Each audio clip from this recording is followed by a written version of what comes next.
Well, hello there and welcome to another Curiosity e-commerce show podcast with me, your host, Matt Edmondson.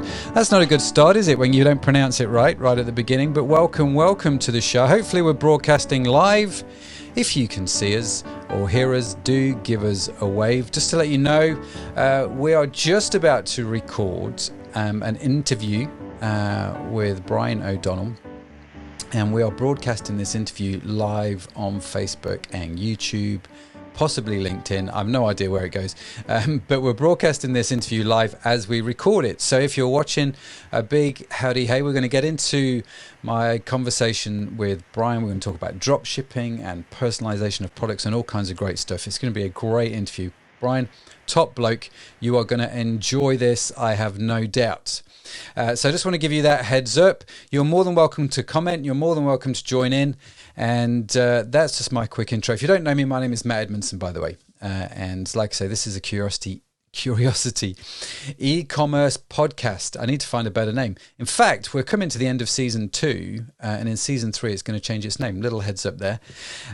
So I am just about to start the recording for the actual podcast. So this is just a little preamble. Thanks for watching this little preamble. I'll be back in again in just a minute. Just let's see how this goes.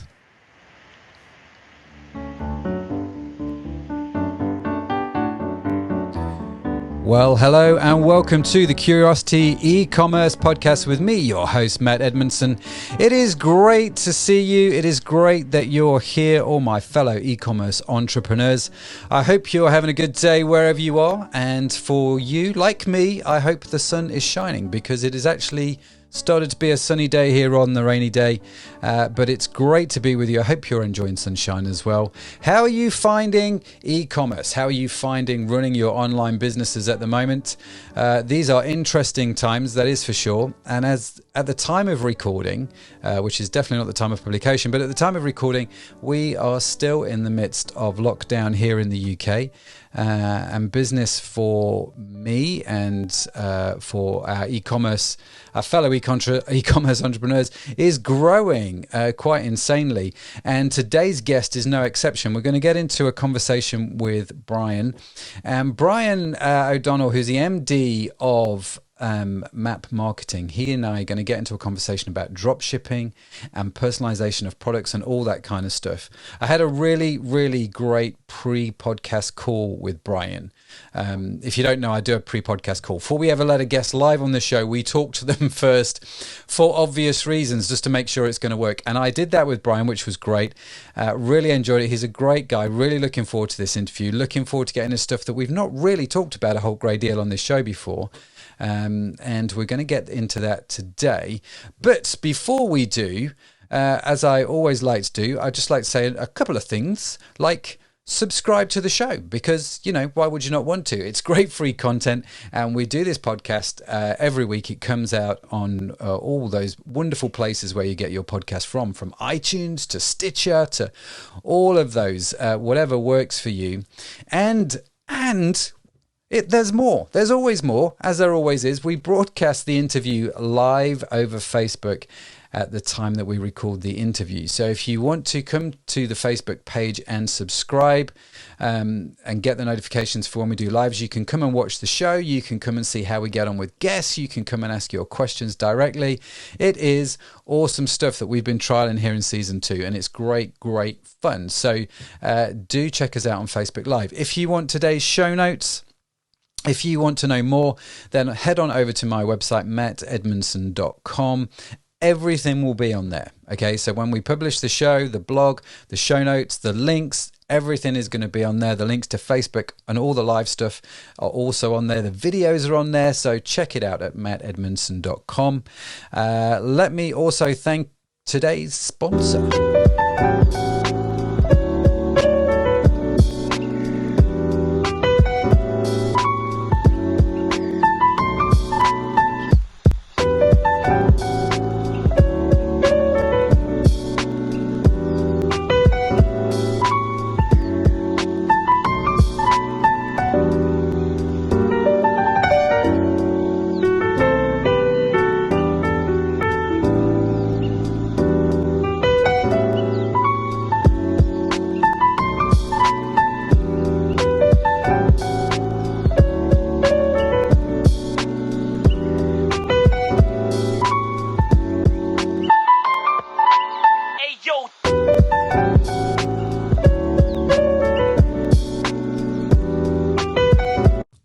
there's also Lightbulb Agency, and Lightbulb Agency is our second sponsor, and they are an end-to-end e-commerce services business. They basically do all the bits of e-commerce that you don't want to do or don't have the skill or experience to do, whether it's fulfillment, whether it's marketing, all of those sorts of things.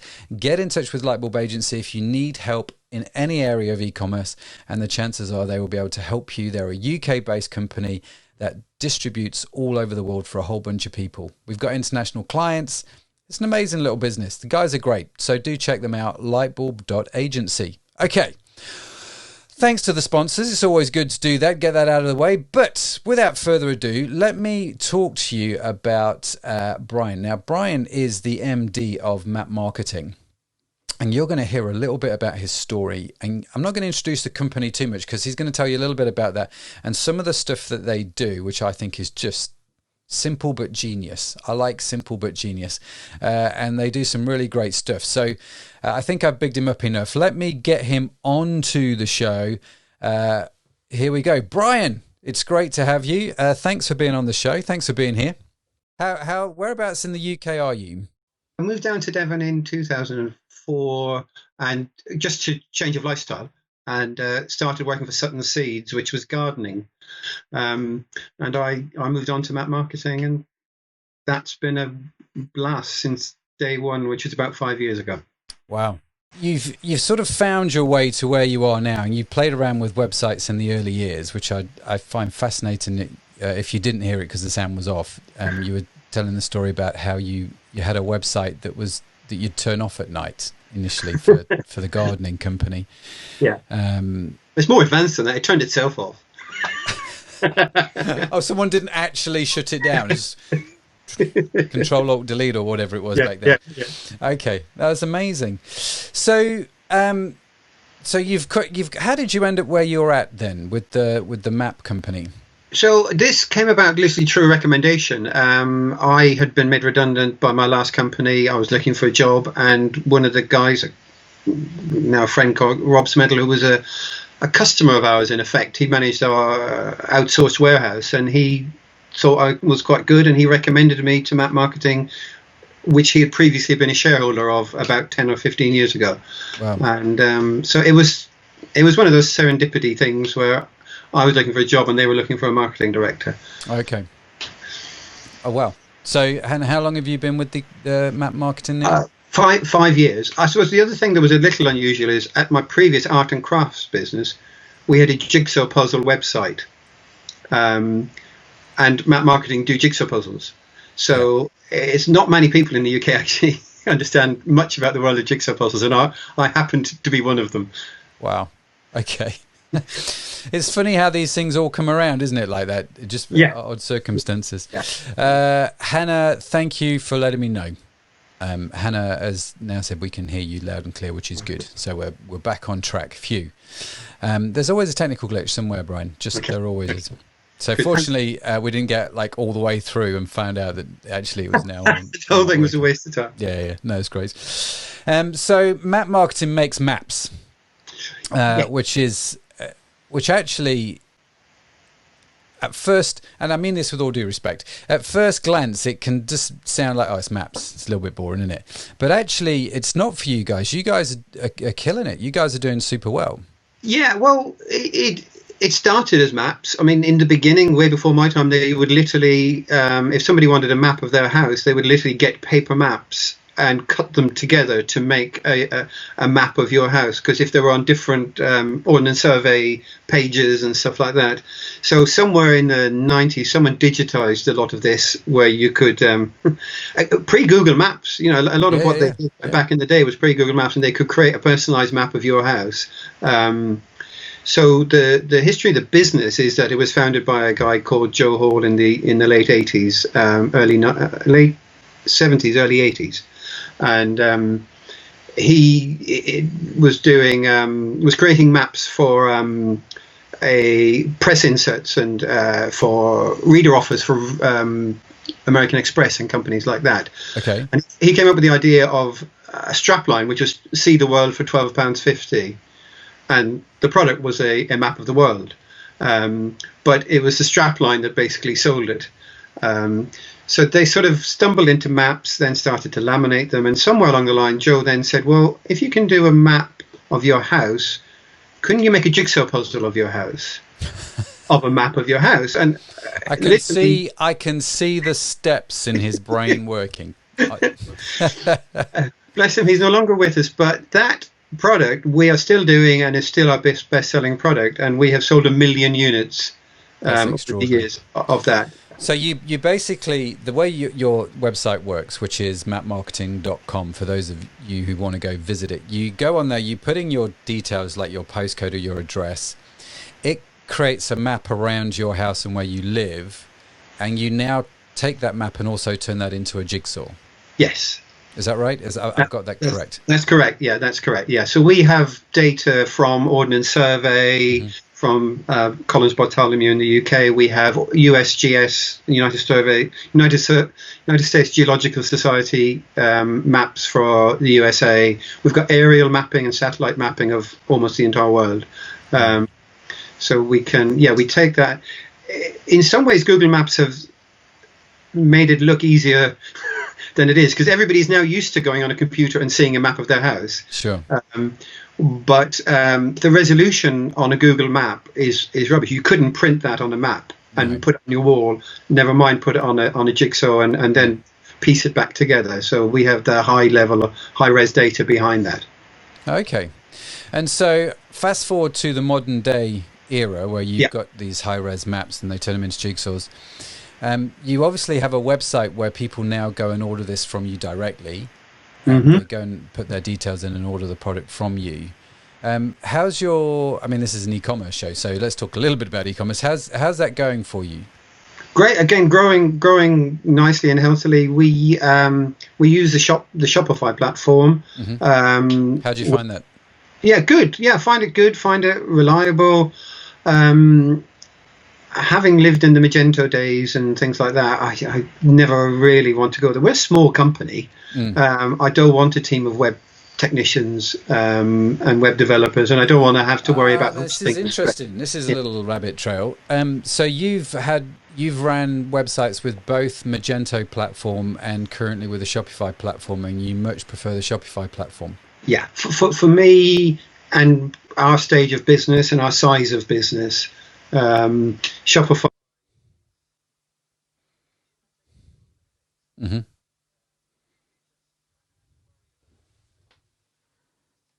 They're updating their platform. I don't have to worry about payment gateways, which I remember being a nightmare on Magento. I don't have to worry about the Magento index running slow, which it always seems to do, or seemed to do. I don't know whether Magento is better now than it was 5 years ago, but Shopify. Yeah, they did a big release a year or so ago. It was supposed to make everything better. But I have to be honest with you, you're not the first person that I've spoken to that has gone, Magento, yeah, we went on it, I'm never doing that again. Right. I find it fascinating, actually, how many people are having that conversation. I personally have never put a website on Magento for a whole bunch of reasons, which I won't bore you with right now, but I've never done that for my own businesses. Yeah, well, that's one of the reasons. But also, whenever I've done coaching or consulting, and I do that with a bunch of people all over the world, it's the same complaints about Magento. Right. Just about every client you go and see, I'd say probably about 40% of them are happy with it, 60% of them want to get off it, and it's bizarre. I throw that in there. Interesting. Yeah. So when we had our pre-podcast call, one of the things that we got into that, and you sort of mentioned, I think it was kind of off the cuff, but I wrote it down in my notes because I thought this would be a really interesting topic to get into, is this whole idea of the maps and the personalization. And you made a comment where you said that you didn't want to get into a business selling other people's branded products or the products from other brands. Yeah. Could you explain that a little bit more and how that ties in with the map idea? Yeah, well, sure. Well, why the map product works is that it's unique. So literally every jigsaw that we send out is different to the next one. And therefore it's got an added value, and therefore it's a unique product. And when you get it, you feel it's brilliant and it's yours. I have worked, and we continue to sell other people's products. So if you want to buy a jumbo branded jigsaw or a Gibson's branded jigsaw, we buy those in and we put them on our shelves and we sell them, and we like selling them because customers like to buy them. But that's not where my heart is. We're a manufacturer. We make jigsaws, and we want to sell things we make. That's what sort of my passion is. Sure. It's easy in some ways to buy and sell things, get some calls right, get some calls wrong, get some pricing right, get some pricing wrong, but there's nothing unique in it. So I know you've just launched your own branded product. I presume some of that is because otherwise you're selling similar products to other people and you're just trying to differentiate yourself on service. So in fact, you can be the world's first person to see this. There's a brand of products which we're going to be launching soon called Sudaria, which one of our e-commerce websites is beauty products, as you can tell. It's the same old joke, Brian, every time, as you can tell. No, I do it all the time. And we're going to do our own skin serum. And this is, in fact, if I can show you here, it's not focusing because I need to duck out of the way. There we go. Bring it back a bit. There we go. Secret Advanced Sudaria. Okay. Ooh. So this is a prototype of the bottle that the product's coming in. That's what I'm showing. This is the new bottle for it. And it's our own branded skincare product that's going to be coming out, which I'll be telling people about more as we go through, I'm sure. But yes, like you, we sell other products from other brands. And I've come to realize in the beauty industry that a few of those brands, not all of them, I have to be honest with you, the smaller brands are brilliant to work with. But some of the bigger brands, and again, not all of them, but some of them who shall remain nameless, are complete and utter nightmares. One company in particular, I think, has cost us. I worked it out the other day for a course that we were doing. I think it was probably in the excess of 30 million we've lost in sales as as a result, one of the bigger brands, just being unusual. Let's just put it that way. I have to be careful what I say. And so this is what piqued my interest, right? Because one of my websites, we sell other brands of beauty products, and here you are saying, I don't really want to do that. My heart's not in it. Don't forget, we've got a production facility, we've got a factory, we've got machines, we make things. So really, as a business, the most sensible thing for us is to sell things we make. Whether it's to wholesalers or to retailers, I want to sell things we make. Sure. In effect, you could start a jigsaw website and buy them from everybody, and it's no different to what I'm doing. And therefore, I think, where's that going to be in 5 years' time? How am I going to grow that business? Whereas when I'm making jigsaws, I'm selling myself. I've got designers who are designing them. I've got artists who are creating stuff, and I'm creating unique products, and therefore I set the price. Whereas when I buy in from other people, they're setting the price. And some idiot will sell them on Amazon for a penny cheaper. And that's the fundamental problem you have, isn't it? When you sell the same brand as everybody else, how do you differentiate? And the way that most people differentiate, because they don't have the creativity to differentiate in any other way, is to discount the price. Yes, absolutely. Yeah. Do you see what I mean? And so we had and I've been guilty of this in the past. So they're a penny more expensive than us. Let's discount ours by 2p, so we're a penny cheaper. And all of a sudden, you're racing to the bottom. And no one really wins. Whereas your idea about personalizing, I think, is quite fascinating, because you had you sell, what was some of the brands you mentioned? Gibson Jigsaw, Gibson and Jumbo, Ravensburger. So we buy in, because one of the businesses we own is called All Jigsaw Puzzles. We bought it about 5 years ago, and it only sold third-party products. And I call it the UK's #1 jigsaw website. In honesty, it's probably #2, but it's a great site, and it works really well. But to differentiate it from our competitors, well, we have a jigsaw machine. Why aren't we making standard jigsaws? We already did personalized. So now we then created our own range of standard stock jigsaws, unpersonalized. They are lower margin than the personalized stuff because they're standard and they're stock. But we're now a jigsaw publisher. We now compete on a lower level, but with Ravensburger and Gibsons and Jumbo. And we now sell those wholesale to gift stores and to websites. So it's turned that business into something that it wasn't before. And about half our sales now are stuff we make, and half our stuff is stuff we buy in. So okay, that's interesting. So half is stuff that you buy in, half the stuff is your turnover stuff that you make. Yeah. And that actually protects you quite well from, the wholesaler Gibson selling direct to Amazon and just undercutting everybody in price and going, you know what, I'm now wanting all this traffic, right? So it gives your business that kind of protection, doesn't it? Yes. Which I find quite fascinating. And you've been doing that, did you say 5 years? You've been 5 years I've been there. I remember commissioning my first jigsaw. I never thought I'd get to that stage in life, but commissioning a jigsaw was really exciting. And it's a really interesting thing to put on your CV. Yeah. Not many takers, but not a transferable skill. But it's I've lost count. The senior managers of the team. We've got hundreds of our own titles now, and they do really well. But it added to we have a lot of personalized stuff, which is high ticket, high value, and I suppose this is probably high volume, low margin. Yeah. And I think that's a good balance for a business. You need both. Yeah. No, it's really, really interesting. So if you, because there's people who are going to be listening to the show, they're going to be going, oh, that's great. You're a manufacturer, right? Yeah. I'm just starting out selling, somebody else's product, right? That's what I'm doing. We all start somewhere.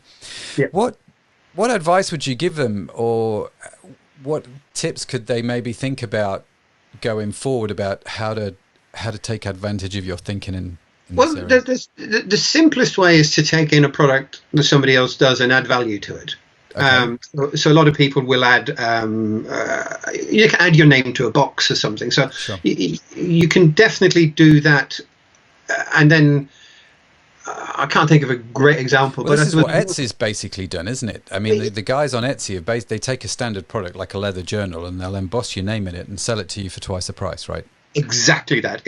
So that's not a bad business. And if you're starting off and you don't have overheads and you're just trying to pay yourself a wage, you can actually make a good business out of that. And I suspect a lot of the people on Etsy are making very nice pocket money indeed. If you're trying to go and take a bigger step and have a warehouse and a factory and machines, you just got to learn how these things work. Sure. How much does an embosser cost? How much does a laser engraver cost? How much do these things cost? And do you think you can make enough money back from it? Yeah. But I think the key thing, the other thing then is actually creating a product like you've done. So you have to go to China, go to India, go to the Philippines, go abroad and get some, or find a nice UK manufacturer. And there are some, and there's still quite some good. Yeah. To be fair, this product here, the Sidoni Star product, is all UK manufactured. Okay. Everything's manufactured. The bottles, everything in the UK. See, great, and there are some really good. People say there's no manufacturing in the UK anymore, and I'm sure there's less than there was. You just got to find them. You just got to find them, and people don't know about us. And anytime I meet people, they go, "I don't believe you are there." This is partly why I'm doing things like this, to try and get the name out there a little. But I know there are other businesses like us that make great products, great quality products in the UK, and that means less lead time. I mean, our competitor at the moment, if you want to buy 2,000 jigsaws to launch your new brand of makeup, of skin serum, generally you would go to China, and it would be cheaper. It will take 6 weeks to 3 months. The quality might be not great. Whereas you can get it made in the UK by us. It will cost you more, but it's going to get there, and you can pop down and see it being made. And it's made in Britain. And it's made in Britain. I'm a big fan of buy local. Yeah. So yeah. And it's no disrespect to the Chinese market. I'm just a big fan of buy local if you can do it, right? So support local business. Why would you not? And do you, just out of curiosity then, when you manufacture, do you do minimum order quantities? Do you, so if I came to you and said I want a jigsaw, for example, for Sudari, do you have minimum orders, or is it? No, we don't. To just do one-offs? Because our business originally was personalised, it was one. We actually are almost the opposite ends. We're best at small runs. If you want 5,000, you're actually probably as well off to go to China.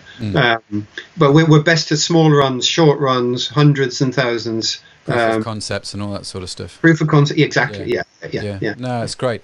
I find it fascinating actually because you're right.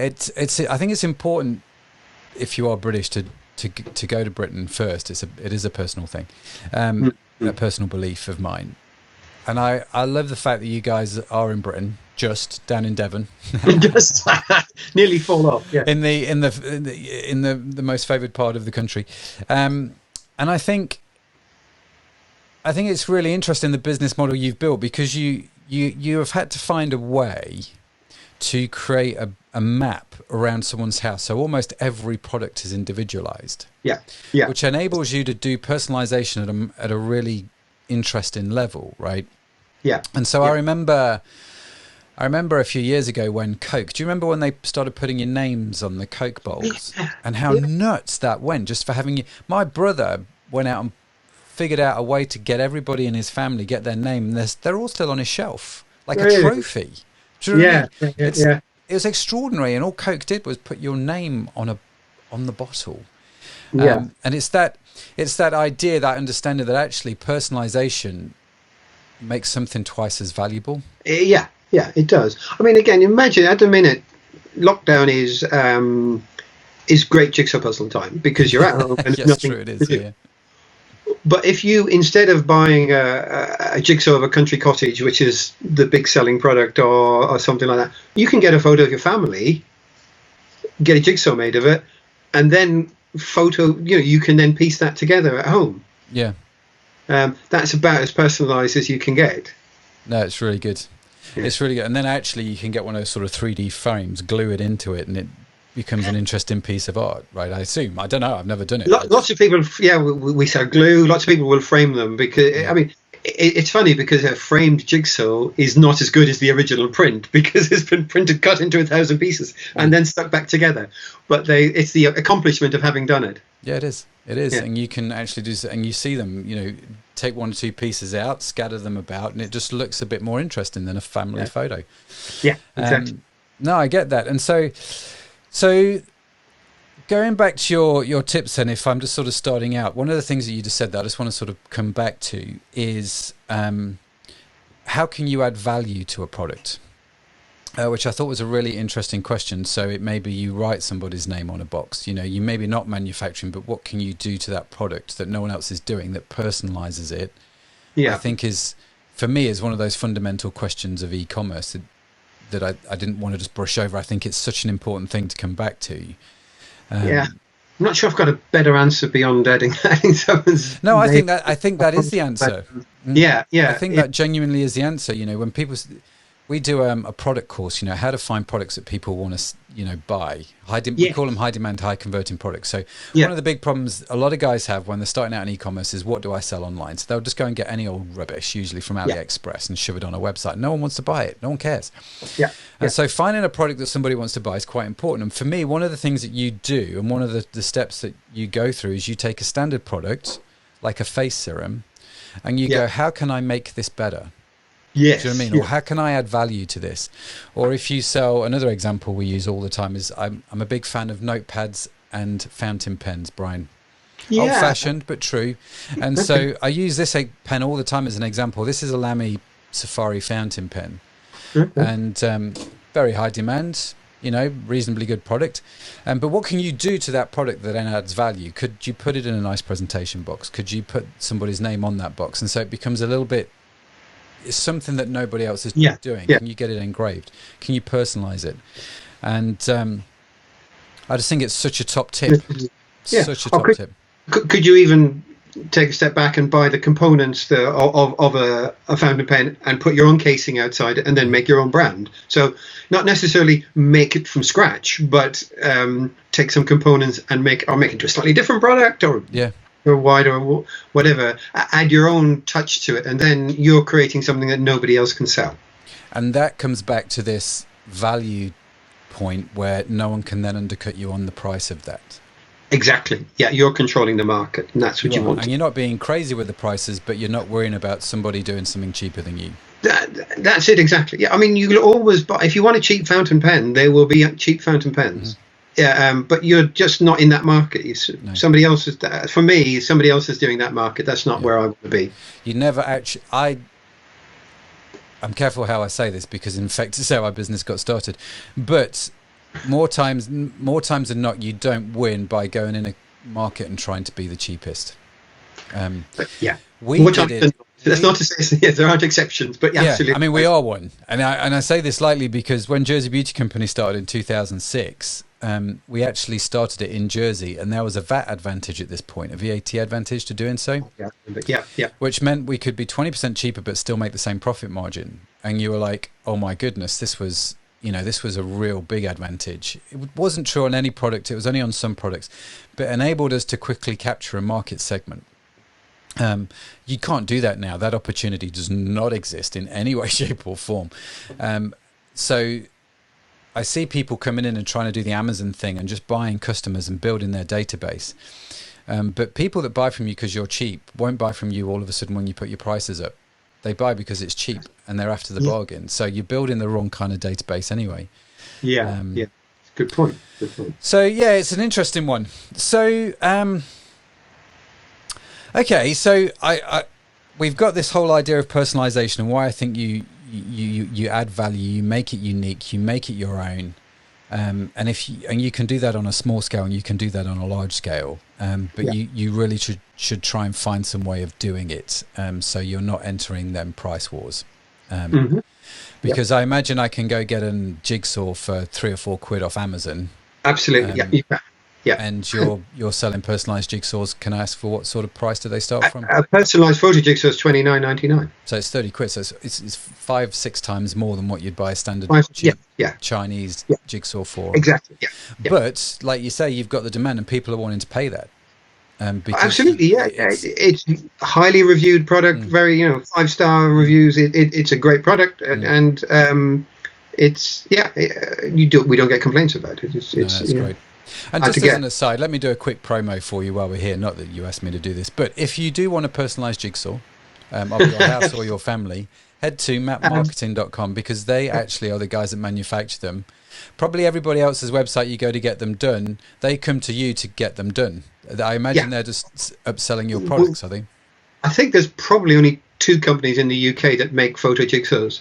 And you're one of them. And the other is tiny. So okay, we'll get them on next week and have a conversation with them. Well, that's interesting, because the another part of the conversation I wanted to touch on with you, Brian, because again, this was something that came up in our pre-call, was this whole idea of drop shipping. So you have a product which is the jigsaws, and people buy that they sell it on their websites and buy it from you, and you send it out. That's one of the things that happens. And if I was thinking to myself, you know what, I like this idea of the personalized unique product, I just don't have the ability, capacity, resource, time to do my manufacturing facility. But what I think I could do is I could market your jigsaws very well to a specific segment. I could come and actually set an account up with you and sell the product on your behalf, which in effect is drop shipping, right? If you then send it out for me, and I don't have to worry about stock, I just literally market the site and you ship it out.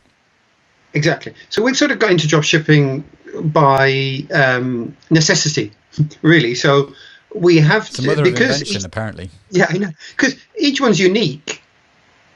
We have to make it. So again, before my time, but when the guys went to the big American companies back in the early 2000s and said, we can do a map jigsaw and we can put your brand on the box, A, they were very dubious, and B, they said, where's it made? And we said, in the UK. Once they got their head over the fact that we were making American jigsaws one by one in Devon and shipping them back to Texas and all the states in America, every single supplier we started with is still with us, because nobody else can do that. So I suppose the fact that we drop ship is just the fact. It's necessitated by the fact that it's personalised, and the fact that we're in the UK is just geography. So we then had to find ways around getting the goods from the UK to America quickly. We had to find a way to deal with peaks at Christmas and holiday.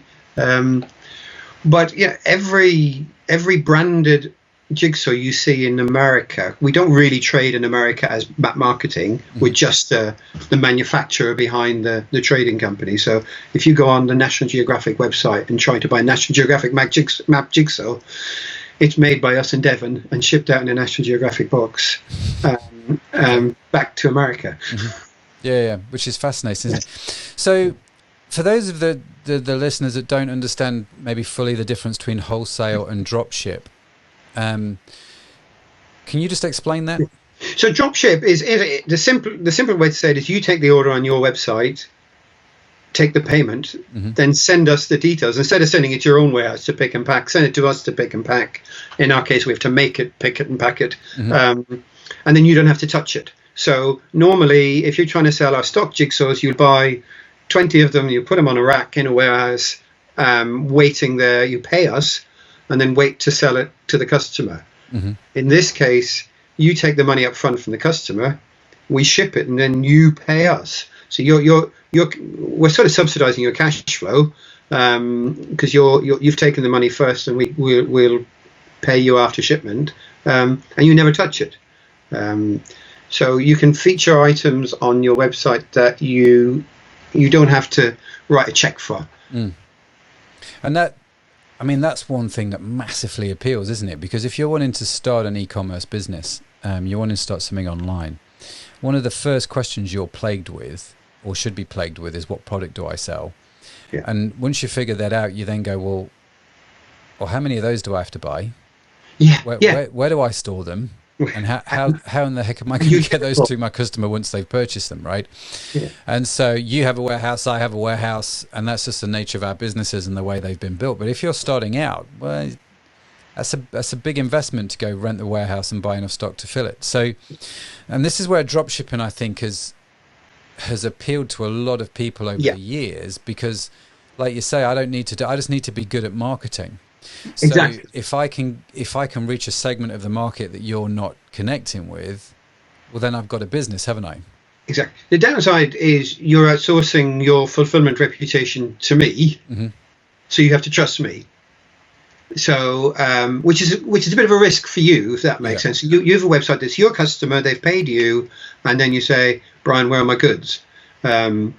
So there are dropshippers out there who will let you down, and there are people who will try their best and promise the earth and not quite deliver. So that's the risk with drop shipping. I mean, I've worked with someone prior to map marketing. I've worked with a couple of really good ones.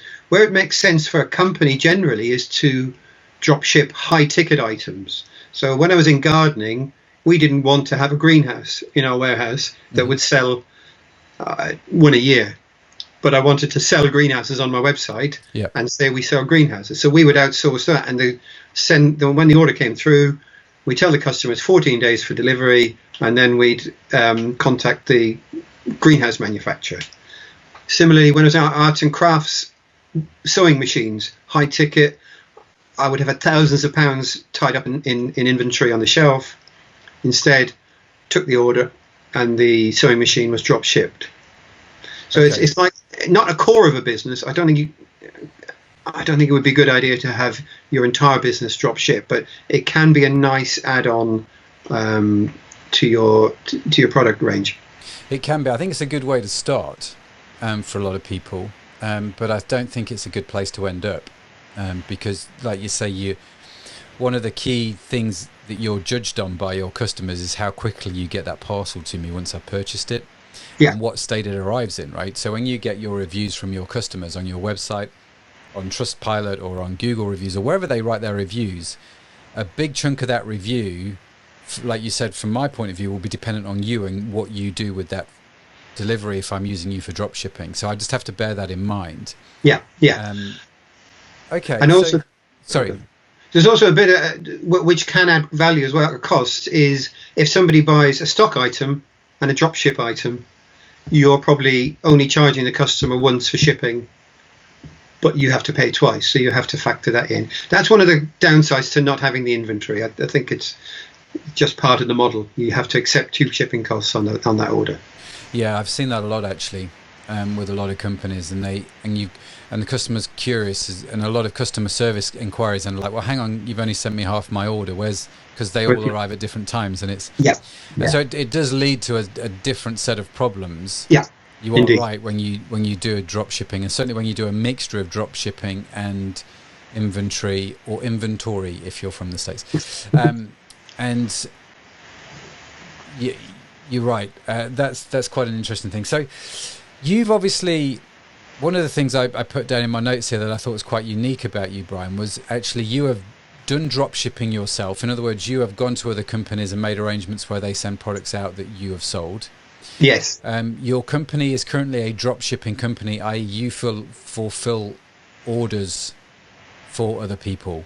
Yeah. So I guess you, more than most people, have seen what good drop shipping is and what bad drop shipping is. Would that be fair to say? Yeah, exactly. I have. I've had some bad drop ship experiences in the past, and where it can go wrong, we're lucky in that we personalize everything. So in effect, we can't run out of stock. So if you give me 5,000 orders tomorrow, I can make 5,000 jigsaws. Mm-hmm. If previously I used a greenhouse example, I went to the greenhouse supplier and they said, "Oh yeah, we've got none of those left."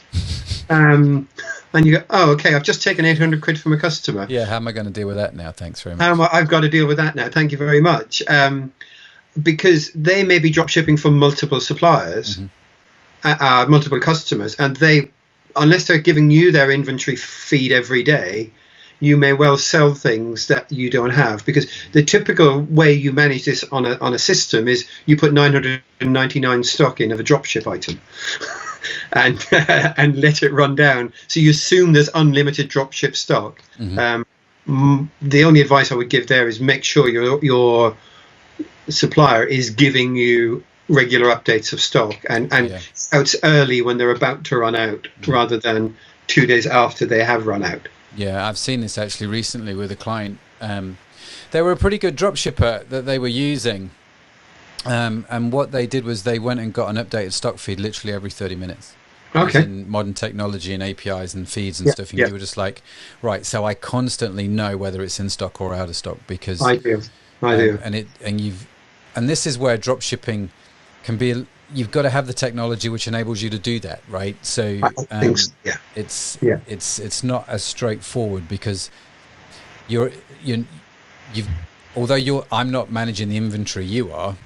I've still got to get that data from you for my own website.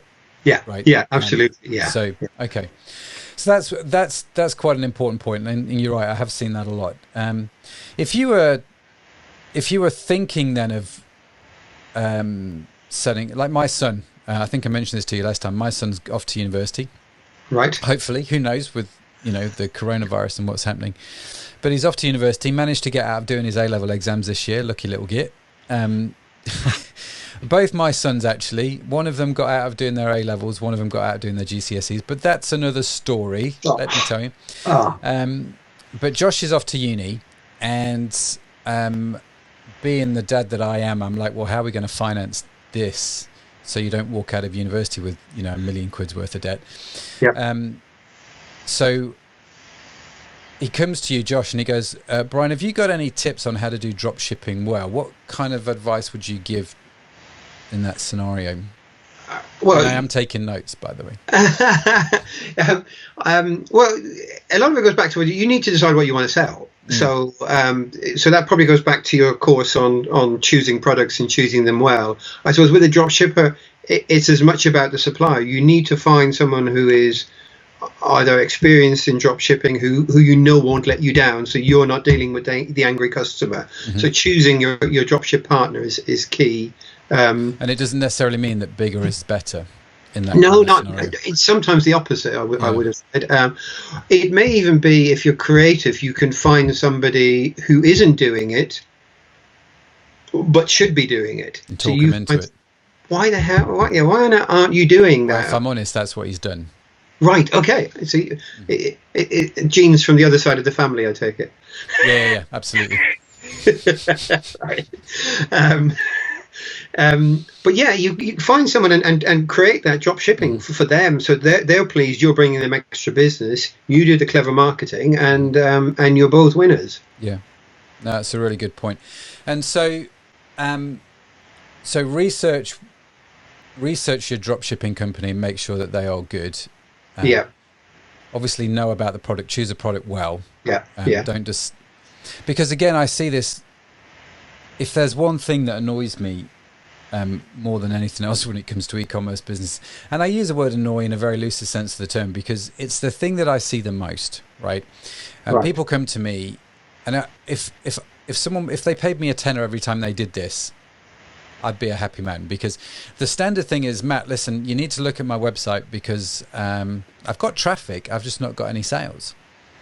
And before I go onto the website now, I know exactly what the problem is. And you can predict what's happened. I've gone, let me tell you what you've done. And I've not seen it right. Number one, you went to Shopify and you got a website. And this is no disrespect to Shopify. This is just the process they take you down. You went to Shopify, you got a website because you heard that doing online was good. And you got a theme, which maybe you spent $100 on or $200. And you went through the Shopify course on Facebook ads, on how to do Facebook ads, and you spent $400 or $500 sending maybe 100 people to your website, thinking that 100 people are going to buy something from you. Let's think about the product. What I think you've done there is just gone to AliExpress, found a product which you think is pretty cheap, you think you're going to sell a lot of, and you're buying it for $6 and you're selling it for $30 on your website. And you've probably put a little tab on there saying, hurry, stock selling out, and have that little thing flashing up. Fred in Swaziland has just bought one, and, all these lies basically to try and convince me to buy. They pop up on your website. You've got roulette wheels and all sorts of stuff going on, and you're wondering why no one's buying from your website. Really?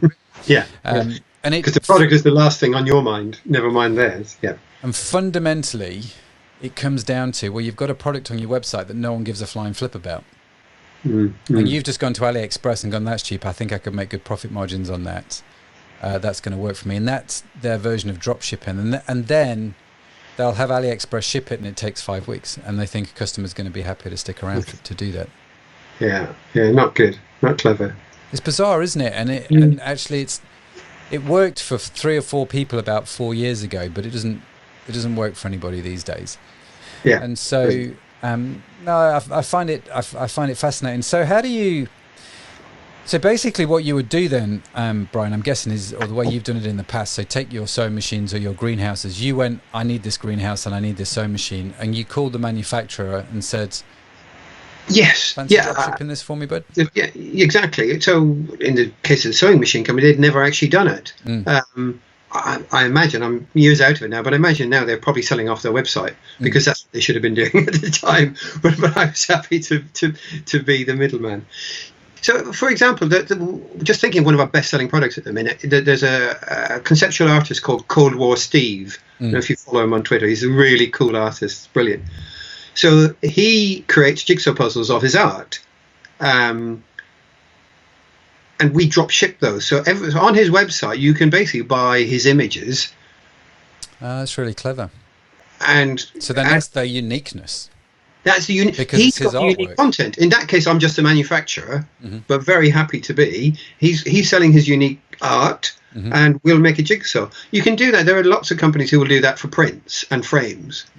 If you have art, but how many people are going to come out with art degrees from college and wondering, what do I do with my art? You can create your audience on Twitter or Instagram or whatever the other names are, and don't do social media, do you? Really? And then find somebody to make the products for you. If you're clever like that, and you have a design gene, and you can create great design, you do that bit and get someone else to make the products. You don't want to have to make a jigsaw.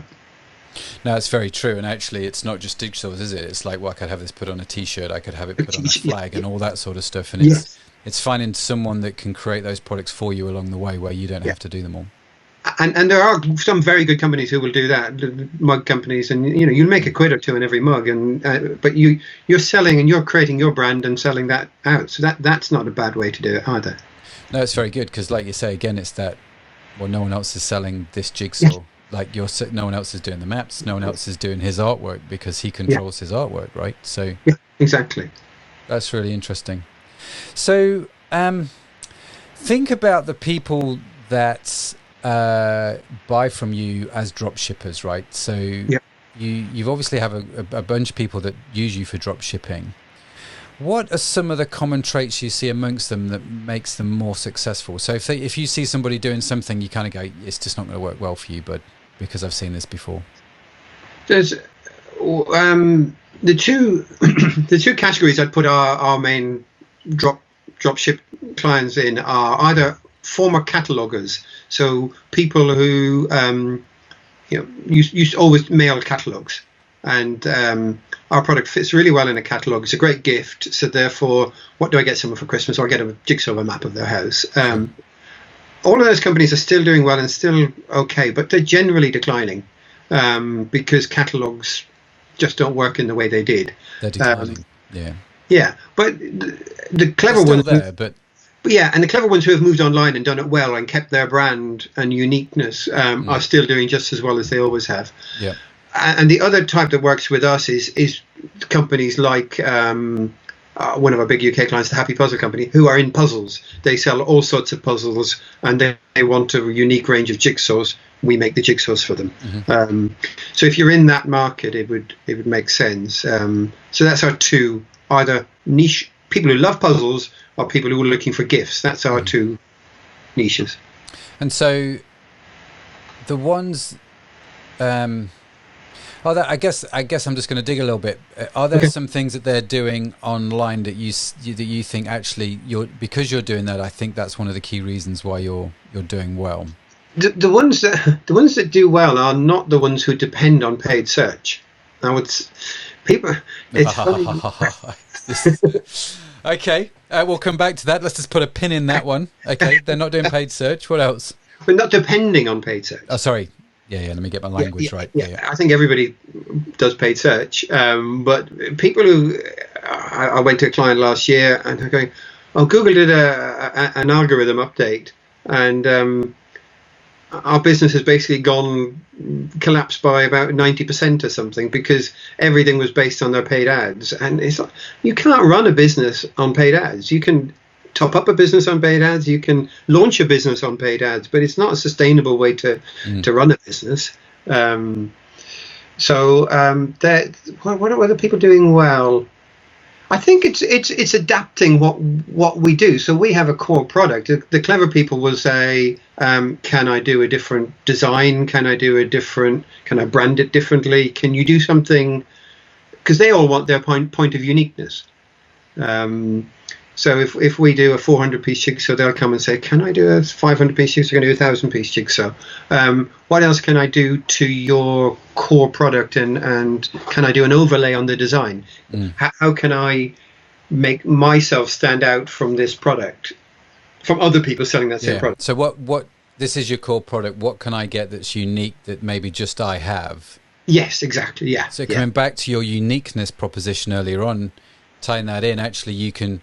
There's no reason why you couldn't go to if I was drop shipping your product, there's no reason why I can't come to you and say, I need to make something which is really unique to me. Yes, exactly. Based on what you do. What little things can we do? And you'll be like, can we put a second personalised item in with that personalised? So one supplier last year, we put the jigsaw in a wooden box, and the cover of the box was personalised. So the personalised box, personalised jigsaw, it's 3 times the price. Yeah. Much nicer product, but that's what they wanted, so they needed to stand out from their competitors. Sure. Very, very good. Yeah. Wow. And that just opens the world to possibilities then. And this again comes back to working with a good dropshipping company. Is actually can they do all of this for you? Yes. And can you work with them? And can they help you? How flexible are they? Yeah. We had with Jersey, there are certain products I'm not allowed to wholesale, restrictive terms and conditions, and certain products we can. And we had a couple of guys last year who approached us and said, listen, I want to sell some of the products on your website. I can't, they didn't have the money to buy the initial quantity of stock, which there was a real high minimum order Right. an MOQ, minimum order quantity, from the manufacturer, and we sold a lot of it, so we didn't mind.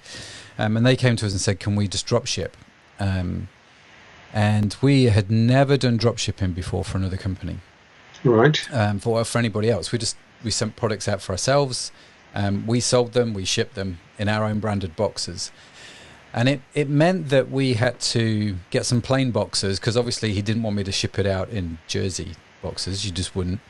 Yep. And we had to change the way that packing slips were printed, which these are relatively minor problems to solve. But they have to be. But they have to be solved. Yep. They have to be thought through, right? Yeah. But I guess I'm just using this as an example because he was like, "I want to sell this product. I really like this particular product. I think I could do some great content around this product." And they did that well, and they got their own customers. And we noticed what he was doing when we were looking at the orders for that particular product. This is how we found out. We saw this one guy buying over and over from us again, same billing address, but shipping it to all kinds of different. So we called him and said, "Dude, what are you doing?" He said, "Oh, I hope you don't mind. I'm drop shipping the products." And I'm like, "Don't mind at all. You should have called me, because I'm shipping this out in Jersey branded stuff. They're going to get the invoice and go, 'What? I didn't order this from Jersey. I ordered it from you.'" And so we made those arrangements for him. And, it's been great. Relationship, you kind of build those relationships up. And I guess my story here is, my go and talk to the suppliers of the products that you know and love and think, can I get some kind of drop shipping agreement, and go and find someone that's going to help you. Why not have a go? I mean, I used the example of the Lamy pen, the Safari fountain pen, without personalizing it here. Lamy won't give me an account because I don't have a bricks and mortar store. Because I have tried, actually. I've thought, that'd be a good product to sell. And they've gone, "No, Matt, knickers. You don't have a shop." And so I was like, okay.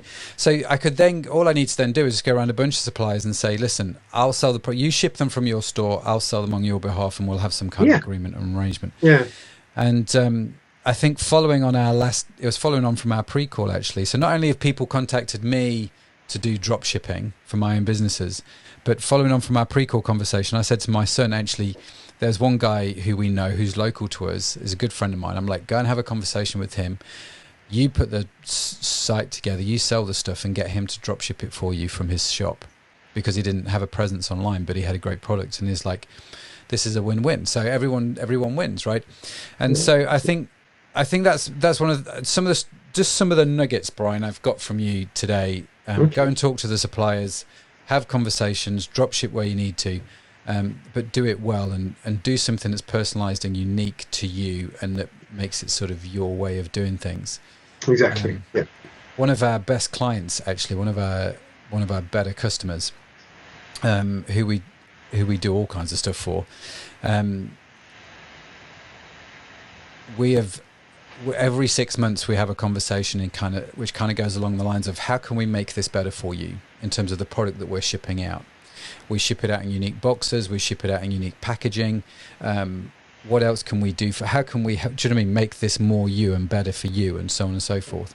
And I think they're really good conversations to have. Really good conversations to have. Listen, Brian, it's been amazing. I've really, really enjoyed it. How do people get a hold of you if they want to reach out and connect to you?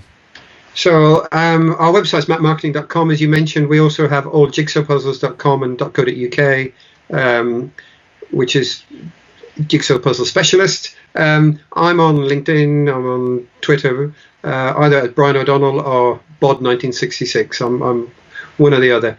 And every Englishman remembers 1966.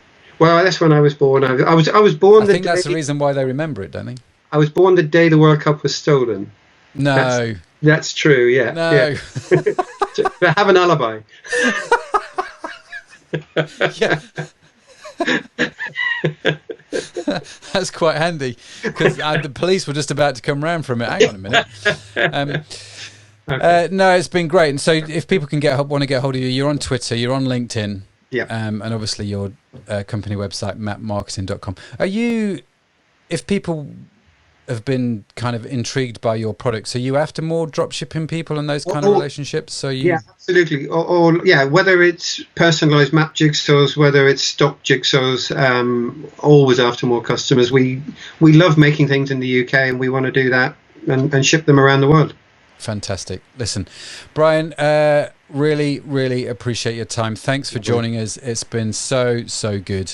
I'm looking forward to seeing the next phase of your journey, but so appreciate it. Thank you so much. Cheers, Ed. So there you go. That was my interview with Brian. Wasn't he a top chap? As they say, a top chap.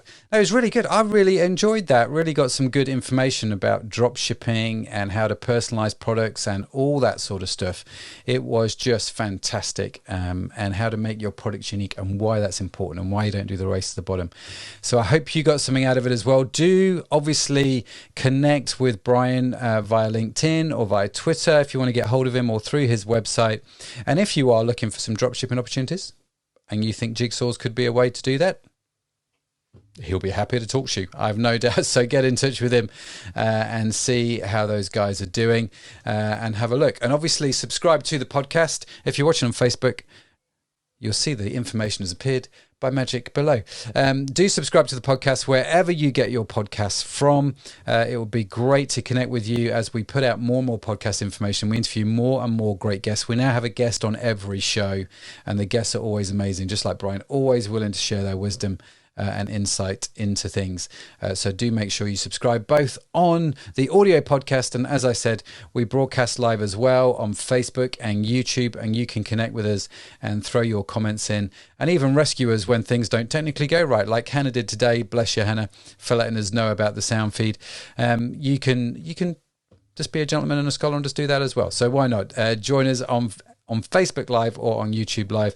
Listen, it's been great to do this episode of the podcast. It's been great to chat with you.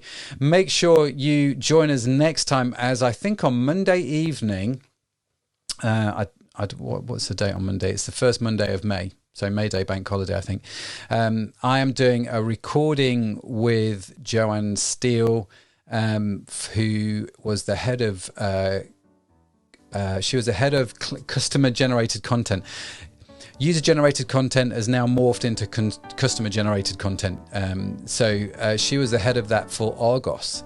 And so she's going to be sharing all her tips and insights in how to get reviews and how to get people to give you all those amazing pieces of content you need to make your website totally sing. So do join us for that. Do join us on Facebook if you're around, or listen out for the podcast. It'll be out very, very soon, I've no doubt.